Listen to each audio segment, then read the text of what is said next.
నరసన్నపేట నియోజకవర్గం కత్తిరివానిపేట క్యాంపు కార్యాలయంలో రాజధాని ఫైల్స్ సినిమాతో జగన్ రెడ్డి వెన్నులో వణుకు పుట్టిందని, రాజధాని రైతులు పడుతున్న ఇబ్బందులను దృశ్య చిత్రీకరించిన సినిమా రాజధాని ఫైల్స్ విడుదలై ప్రజలు బ్రహ్మరథం పడుతున్న సందర్భంగా ప్రభుత్వం కుట్రపూరితంగా సినిమా నిలుపుదల చేసిన విషయం అందరికీ తెలిసినదేనని, ఈ రోజు హైకోర్టు చిత్రాన్ని పర్యవేక్షించి చిత్రం విడుదలకు మళ్లీ శ్రీకారం చుట్టడం చూస్తే నిజం గెలిచింది అనిపిస్తుందని అన్నారు. ప్రభుత్వానికి మొదటి ఓటమిగా భావించాలి. ప్రతి ఒక్కరూ కూడా రాజధాని రైతులు పడుతున్న ఇబ్బందులు కళ్లకు కట్టినట్టుగా సినిమా చిత్రీకరించడం జరిగిందని, ప్రతి ఒక్కరూ కూడా సినిమాను వీక్షించి ప్రస్తుతం రాష్ట్రంలో పరిస్థితులు తెలుసుకోవాల్సిన అవసరం ఉందని అన్నారు.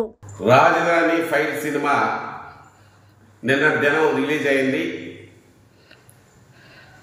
మరి దాంట్లో ఈ రాష్ట్ర రాజధానికి భూములు ఇచ్చినటువంటి రైతుల తాలూగా బాధల్ని ఇతిహాసంగా చేసి సినిమా రూపకల్పన చేశారు. ఇది ఎవరినో ఉద్దేశించి కాదు. అయినప్పటికీ ఈ సైకో జగన్మోహన్ రెడ్డికి వెన్నులో వణుకు పుట్టింది ఆ సినిమా రిలీజ్ అవ్వడం. పుచ్చకాయలు దొంగ అంటే భుజాలు తడుపుకున్న విధంగా ఇటువంటి కార్యక్రమాలు చేసిన వ్యక్తుల్లో అతను కలిపి ఒకడు కాబట్టి ఇవాళ రాజధాని రైతులకు అన్యాయం జరగడంలో అతని పాత్రే, ఈ ప్రభుత్వం పాత్రే ఉంది. కాబట్టి మరి ఎలాగైనా ఈ సినిమాని ఆఫ్ చేయదు అనే ఆలోచనతో కోర్టులో స్టే తేవడం జరిగింది.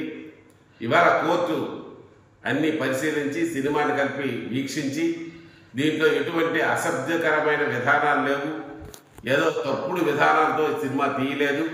ఇది ఒక ఇతిహాసం తప్పించి దీంట్లో ఎటువంటి లోటుపాట్లు లేవనే భావించి ఇవాళ స్టే వెకేట్ చేసి విడుదలకి మళ్ళా అవకాశం కల్పించినందుకు ప్రజల తరఫున కోర్టు కలిపి ధన్యవాదాలు తెలియజేస్తున్నాను.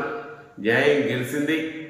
అయితే ఒకటే కార్యకర్తలారా, సోదరులారా, ప్రజలారా, నేను మనవి చేసింది ఏంటంటే, ఈ రాష్ట్రంలో ఏదైతే రాజధాని నిర్మాణానికి రైతాంగం త్యాగం చేశారో ఆ త్యాగాన్ని మనం గుర్తించి ఈ సినిమాని మనము, మన బంధువులు, మిత్రులు, శ్రేయోభిలాషులు చూసి ఈ రాష్ట్రంలో వాస్తవ పరిస్థితిని గ్రహిస్తారని ఈ సందర్భంగా మనం చేస్తూ ప్రతి ఒక్కరు ఈ రాజధాని ఫైల్ సినిమాని చూడవలసిందిగా మనస్ఫూర్తిగా విజ్ఞప్తి చేస్తున్నాను.